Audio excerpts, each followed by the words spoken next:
You are aware that I'm wired and connected.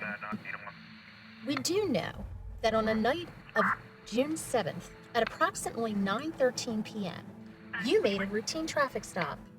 What happened after you searched the car? Fuck. I don't know.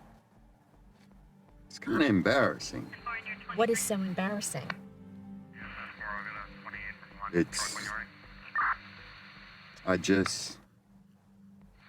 She's the one that propositioned me.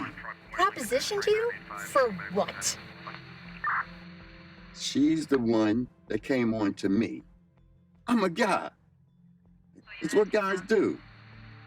Do you realize that this girl's fabricated lie is literally destroying my family and could cost me my job? You're right. That is what men do. You see these bruises? How'd they get there?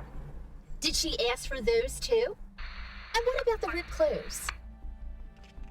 I've been a cop in this precinct for the past 9 years. My dad was a cop. His dad was a cop.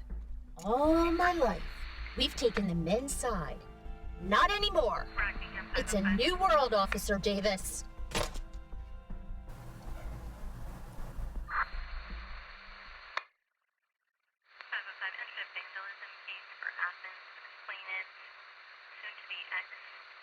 Slasher tires and